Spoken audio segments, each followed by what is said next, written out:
Hi, my name is Ayden Carpenter, and I'm an intern here at the Center for Research in Vermont. Today, I will be sitting with Jack Hanson, a Burlington city councilor, as part of our ongoing interview series. Right now, our interview series is focused on sustainability and diversity in Vermont. As such, I'm very, very happy to have Jack here to talk about all of his efforts on climate and sustainability policy. Like, that's all him, and it'll be really fun. Do you want to have anything to share about yourself? Yeah, thanks so much for having me. Excited to be here as part of the series. As Aiden said, my name's Jack Hanson. I'm on the Burlington City Council. I'm also the executive director of a recently launched organization called RunOnClimate. So, yeah, excited to talk about these efforts and how we can all, address the climate crisis and try to move forward. Yeah. So I guess, well, I wanted to start out like, how did you get into sustainability? But let's start there. How did you get into sustainability? How did you end up at like the center? Because you're a center alumni. Yeah, I am. Yeah. Yeah, I can talk a little bit about my journey and kind of how I ended up focusing on this. For me, it really started in high school. I had kind of this, I learned about climate change in elementary and middle school, but in high school, I kind of had this wake up moment where I remember reading this Onion article. If people don't know the Onion, it's like satire news. They're really brilliant, but they've been around forever. And it was this Onion article about the climate crisis and how basically, we've been just completely ignoring it. And scientists have been saying over and over and over again, like, this is an existential crisis. We need to deal with this. But collectively as a society, we kind of like, we'll focus on it for a second and then move on to like the next thing in the media or the next narrative. So the article did a really good job, better than I could, of kind of like framing that up. And for me, it was that wake up call of, wow, like, yeah, we probably should focus on this and stop kind of jumping from one thing to the next and actually grapple with this existential threat that we face. And I felt like, yeah, in that moment too, I felt like no one seemed to be really taking it seriously enough. And that was kind of the moment of, all right, I guess I have to step up and try to work on this crisis. I can't kind of sit back and like hope someone else will fix it. So ever since then, I've been really devoted to climate action. And obviously, it's not the only issue that I care about and the only thing I work on. I work on a lot of things and I care about a lot of things, and all of these issues are interconnected. But I've tried to keep my main focus on the climate crisis and reducing emissions and moving towards a sustainable and clean economy. And when I came out to UVM in 2012, I took the environmental studies major, got super involved with student activism around fossil fuel divestment, and helped form this club called the Renewable Energy Network that was really about connecting students with professionals in renewable energy, and a number of other things. So yeah, I really got involved during college, and since college, I've worked a number of jobs that really have to do with climate policy and trying to elect people that are going to fight for climate, and then trying to push people in elected office to pass really strong climate policy. So I've worked a lot on that at the local, state, and federal level these past few years. And then, yeah, the Center for Research on Vermont. I worked with Sustainable Transportation Vermont, which is part of the Center for Research on Vermont, and I was there for about 2 years, basically until a few months ago when I, launched this new organization. But that was a really fun job. Like, it was all about working with students, doing hands-on projects around sustainable transportation. So I was working with students on commuter incentive programs to get commuters out of their single occupancy vehicles. We worked on advocating to add more bike lanes and sustainable infrastructure in Burlington, pushing to make public transportation fare free. So a lot of things that I'm really proud of that I was able to do, kind of working alongside a group of student interns who were focused on that. So that was really meaningful. And yeah, I really appreciate all the work that the center does. Cool. I guess as a question, so from there, how did you end up on the Burlington City Council? Yeah, so the Burlington City Council, yeah, I had this realization, I think in 2018. I had been working for a couple of years, pushing for state level climate policy and really kind of running into a brick wall, especially with Governor Phil Scott, who's really been resistant to climate policy. So that's when I felt like, okay, what if I put what all this energy and effort that we're putting into this statewide push and we're not really seeing those results? What if we shifted, or at least I shifted to focusing locally, and if I put that same time and energy locally, maybe I could see more results. So I started getting involved with Burlington politics, and leaning a lot more into that. And ultimately, there was a group of us that was trying to find a candidate to run for the East District.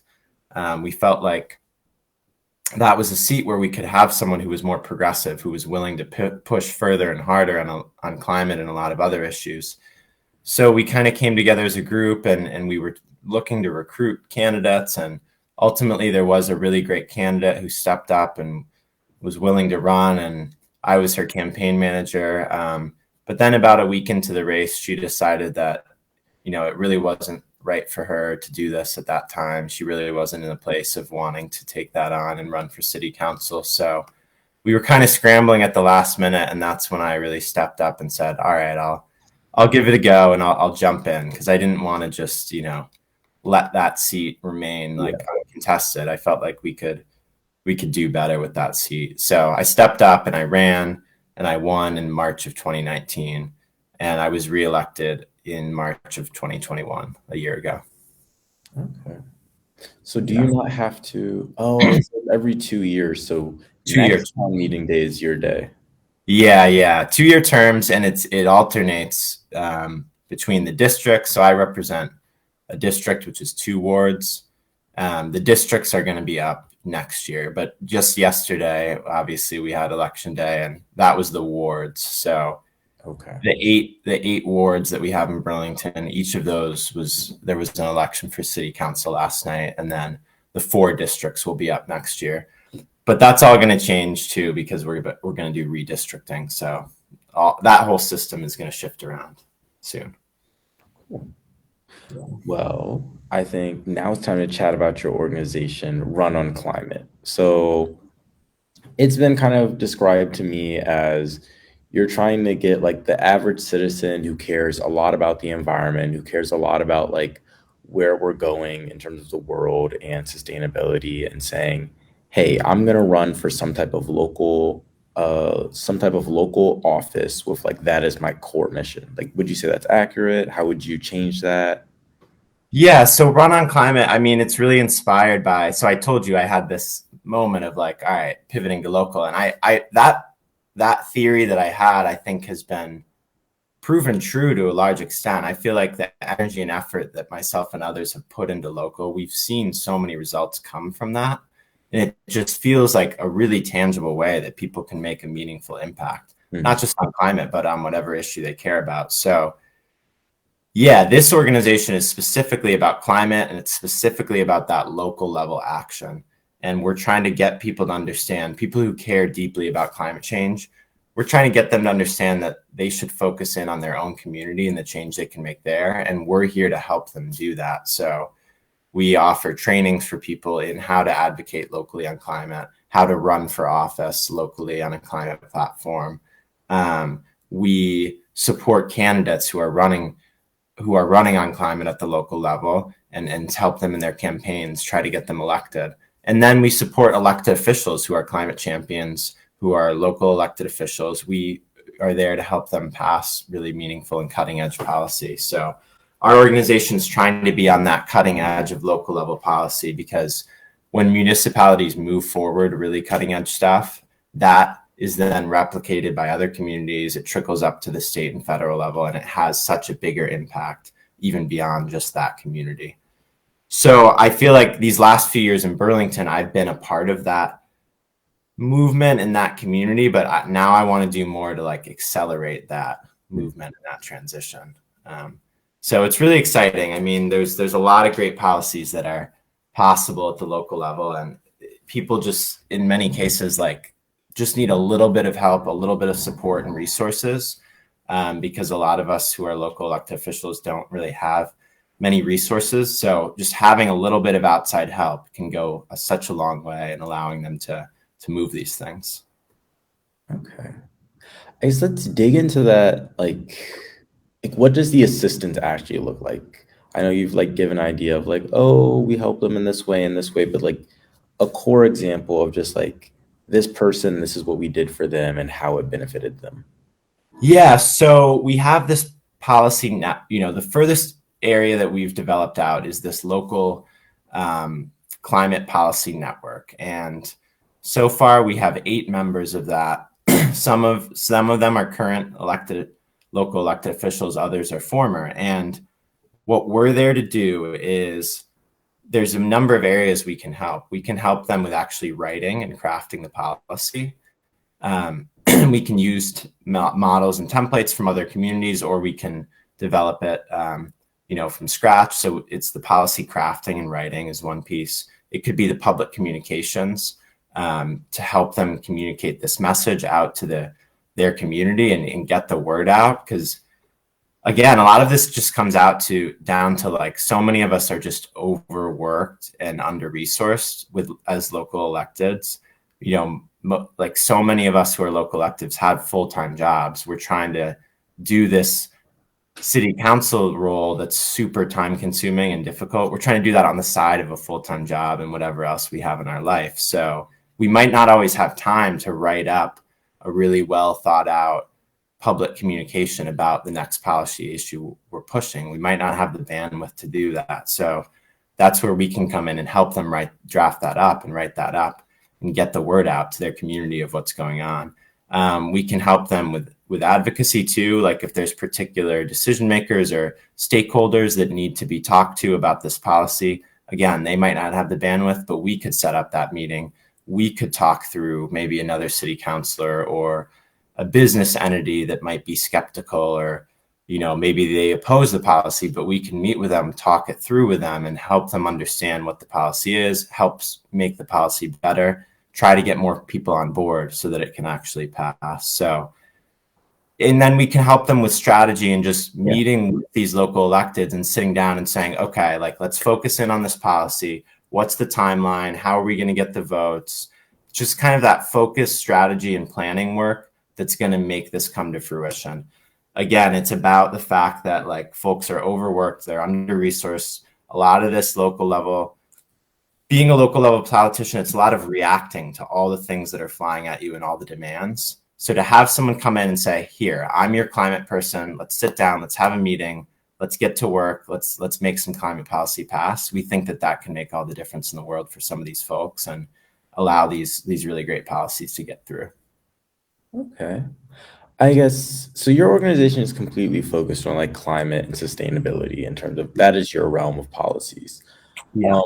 Do you think you would ever see your organization like branching out more into just a wider, just like we are providing support to local elected officials? Do you see, or even just like your organization could be copied by others to just like do something similar, but for other special interests? Yeah, that's a great question, because there's a lot of groups that are working in similar space. And whenever you're going to think of launching something new, you really have to look out first and say, wait a second, am I just reinventing the wheel? Like, is someone already doing this? Does it really make sense for me to build this from scratch, or could I just join an existing thing? So that's a lot of what we spent last year doing, is trying to understand the landscape, like who's out there doing this type of work. And there are a lot of similar organizations that work in this space. So for example, to your point, there's a group called Local Progress that is pretty well respected and has pretty big staff. And they're all about supporting local elected officials in moving policy. But they have a bit more of a focus on, I believe, like racial and economic justice is their like primary lens and focus. So they do help in the same way that we help people, they help local electeds moving different policies, but it's a little bit of a different policy area because they don't really focus on climate. And so what we're trying to do is like fill this very specific unmet need and really focus in on local level and climate. Because on the climate side, there's a ton of orgs as well, but most of them are focused at state and federal level. So this is this kind of somewhat unfilled niche of like local level and climate specifically that we feel like we can contribute a lot and make a big impact by filling that space. And there are a couple orgs that are kind of in that same space, but we've been meeting with them and collaborating with them. And so, yeah, it's really important, like you said, to think about like, okay, what is exactly your role in all of this, and how does it relate to like what other people are doing? Okay. I guess going back to the point that you all focus entirely on local elected officials, do you think that's a very Vermont niche? Vermont, like the Vermont political structure puts an overwhelming a lot, so much power in local officials that isn't present in like other states. Would you say like, I know of course it's important to support local elected officials in other states, but do you think like the big need and the amount of benefit that comes from that is like unique to Vermont? Yeah, so our organization's national, and our network, we have members in, California, Arizona, Illinois, New York, a number of places. I think it is different everywhere. Like every local context is different. Some city councilors are paid a full-time salary and full benefits and have multiple staff members working for them at one end of the spectrum. Burlington, I would say we're at the other end of the spectrum here in Burlington, where we have our annual pay for being a city councilor is $5,000. I think there's some places where it's literally volunteer, it's literally free. So we're not quite that extreme, but $5,000 for a year of work is obviously not a lot. And then we also, each counselor has 5,000 that they can pay someone else to support them. So we have a little bit of resources in Burlington. So it really ranges everything in between. Like there's people doing this work for completely free. There's people who it's their full-time job and they have a team working full-time paid for them. So what our goal is to try to help folks that are under-resourced and try to add that capacity that's going to allow them to move these cutting edge climate policies. And, there's local elected officials everywhere who could benefit from our support, but we're a small team. We can only do so much. So what we try to focus in on is what are communities where this cutting edge type of policy, and I'd love to get into like what are some of these policies, but these cutting edge policies that aren't politically possible at the state and federal level, that's where we want to focus. So we choose communities and we choose climate champions where there's possibility to do that. Otherwise, we would just kind of be, otherwise it would be hard to even decide where to go, because like any local elected who cares about climate could benefit from our help, right? But that's how we hone in on, okay, we're going to specifically target these areas where that type of policy is possible, because we want to maximize our impact, and we're a small group. Well, then I will take your invite to gladly the policy. So what is like the special benefit of digging into local policy, and what are the unique things you can do on a local level that you can't do like on a state and federal level? Yeah, that's great. Because I hope if people are listening, I feel like people might be wondering, like, what are we even talking about? What are these policies? Like, at the end of the day, what is this work, And so let me give examples of some of these policies that can really make a difference. And that is the whole point of all of this. So in Burlington, we've done a few of these, I would say. So like, I'll give one example. In 2019, Berkeley, California, passed this policy where they basically banned natural gas for new buildings. So right now, like most buildings are heated, not everywhere, but for the most part, buildings are heated using natural gas, burning natural gas, which is a really harmful greenhouse gas and one of the leading contributors to the climate crisis. So, at that time, it seemed very kind of bold, and like you wouldn't imagine someone would say, we're just going to ban natural gas going forward, because that's like the default. That's the normal heating source. And the industry has so much power. But they did it in Berkeley. And then everyone said, wait a second, I guess we can do this. And from a climate perspective, we have to do this. So once Berkeley did it, it started spreading and all these communities started moving on it. And there was a bunch in California, a few in Massachusetts. And I remember seeing that as a recently elected city councilor. And I'm like, we got to do that in Burlington now. So that's the type of thing where it's sparking all this activity. And we did. We passed a similar version of it in Burlington, where we require for new buildings, they have to be, their primary heating system has to be renewable. So that's the type of policy. We haven't seen it at a state or federal level, and it is bold, it is cutting edge. It's necessary though. And now that we're seeing it in all these local places, now New York City just moved on it. So now we're talking about 10 million people and a massive impact just for New York City. But now the state of New York's looking at it. A couple other states are looking at it on the state level. So all of a sudden in 3 years, like this went from no one's ever done it, it's not politically possible, to millions of people are living in places where this policy exists, and now potentially tens of millions around the corner if a state moves on it. So that's the exact type of thing that I think inspires us. So that's one example of a policy. Another example would be like rental weatherization. That's something I've championed in Burlington.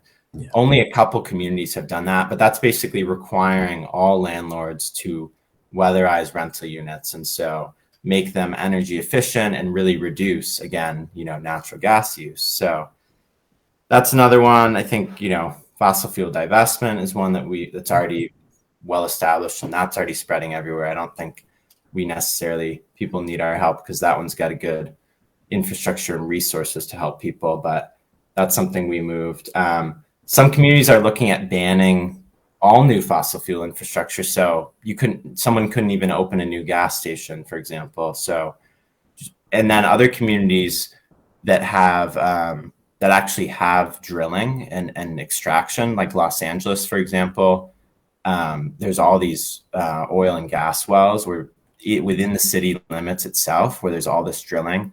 It's horrible from a climate perspective. It's also horrible for public health. But now they're looking at banning and phasing out drilling. So we want to attack fossil fuel use directly and get people away from it. So yeah, those are a couple examples of some of the types of policies, like phasing out fossil fuel exploration, banning natural gas and new construction, divesting from fossil fuels, weatherizing all buildings.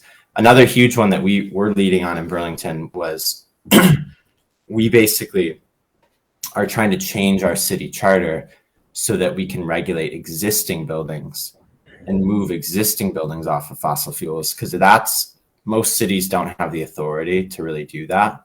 Neither do we. But we passed this charter change. So the voters last March approved it and said, yeah, we want the city to be able to regulate existing buildings to get them off fossil fuels. So now it's in the state house and they have to approve this charter change. But if they approve that, which I think the House already did, it's in the Senate now. Mm-hmm. If the Vermont legislature approves that and the governor signs it, Burlington can now take action to move existing buildings, not just new construction, but existing, off of fossil fuels. So those are the types of things. And another one that we forget, I'll give one other policy example. We forget about it in Burlington because we already achieved it back in like 20. Oh, okay. But 100% renewable electricity. So a lot of communities still have a long way to go on that front. So at the local level, if they can ensure that electricity is completely renewable, that's a huge one. And we did it a long time ago here, so we forget about it, but it's a really important one. Oh, okay. Well, so I guess all of this kind of goes into the core ideas of like community development, where you build up one community and then use it as a case study for other ones to like build off, and then it spreads. But my question is, since you all are so focused on the local level, do you all follow these policies and try and like push for them as they move like up to the state level and then up hopefully to the federal level? Like where does the process stop for you all? That's That's such a good question. Like that's the exact way we need to be thinking about it, because that's the point, right? It's not just like, oh yeah, let's pass amazing policy in 7 places and that like that, this is a global problem. So we focus specifically on those local level wins, but then there are other organizations and we're trying to partner with them and work with them who will focus on scaling that up. So like right now we've been in conversation with a group called Elected Officials to Protect America, and they have over 1,000 elected officials. A lot of them are state and federal, who they share these types of resources. So we're partnering with them and working with them to where if one of our members passes this cutting edge policies, we can say, hey, elected officials to Protect America, look what we just did, spread this to your members. And so there's other organizations that can kind of scale these things up. And we're working within that broader landscape of other orgs. So we're trying to fill this one role, but we also want to make sure that bigger impact is happening. And so we're trying to, work with these other groups and, play some role and try to make sure it does get scaled up to those higher levels. That's wonderful. Yeah. So I guess, what do you guys see like in the future for one, like climate policy, the organization, and for yourself?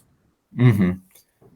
Yeah, I mean, we really, and this is, I always try to say it out loud because I think we all kind of know it, but everyone's kind of scared to say it. But we really only have a few years to completely change how we're doing everything. And that's daunting. Like it's easy to throw your hands up and say, that's never going to happen. How could I ever do that? But we have to try, right? We have to try. And I know it's hard to imagine, but the next couple of years, we're going to have to dramatically change how society works. And really what we need to focus on is we have to stop using fossil fuels. And right now we use them all the time for so many things. Again, like most of our buildings are heated with natural gas. A lot of the electricity, not in Burlington, but in a lot of places, the electricity has dirty energy powering it. And then our transportation system is so dependent on oil, on oil-powered vehicles. And so we have to shift those areas off of fossil fuels. I think with electricity, it's been moving pretty quickly. And like we've seen this huge shift in electricity and where our power comes from.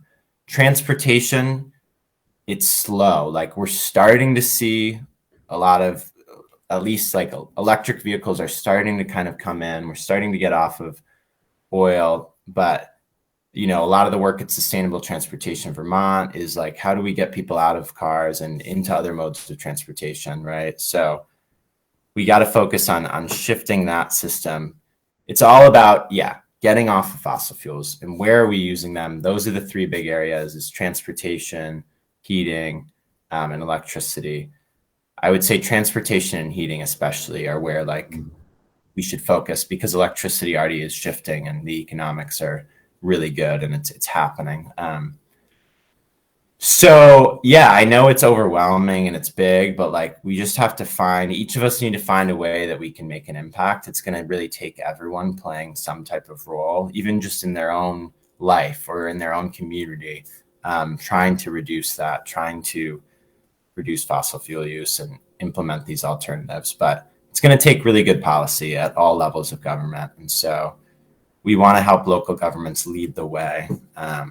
And we have to hope that that can then continue to trickle up and spread from there, from that local level to other communities and to higher levels of policy. So that's the role we're playing. But again, it's like we can only do so much. We're a small and new organization. We have to play our role, try to do it really well, try to make an impact, and try to encourage everyone else to also, play their part at the same time. Cool. Thank you. Thank you so much for joining me today. Do you have anything else you want to share? Plug yourself, plug your organization, drop an IG, I don't know. Yeah, I mean, RunOnClimate.org. That's our website. We have Instagram, Twitter, Facebook, LinkedIn. So you can find us pretty easily there. RunOnClimate. Please donate. I mean, we're trying to support these local electeds, we don't want to charge people for what we're doing. We want to help people that have limited resources and help get more normal people into these roles and allow them to succeed. So we're trying to do that for free, and that just means we rely on contributions. So people can please donate, and follow us on social media and try to get involved in the work that we're doing. That's great, and I would encourage that. And again, yeah, I'm happy to be here. I'm inspired by the work that you're doing, and just want to keep encouraging everyone to take this on. I know it's daunting, but we can all have a big impact. So we just got to kind of do what we can together. Cool. Thank you. Yeah. And to the audience, thank you all for joining us. This has been a very fun interview. Next week, I will be joined by Margaret Bass. She is St. Mike's Head of Diversity, Equity, and Inclusion, also former Winooski School District Board member. Yeah. And I'm very happy to have her. But right now, thank you, Jack. Have a wonderful afternoon. Yes. You too. Take care.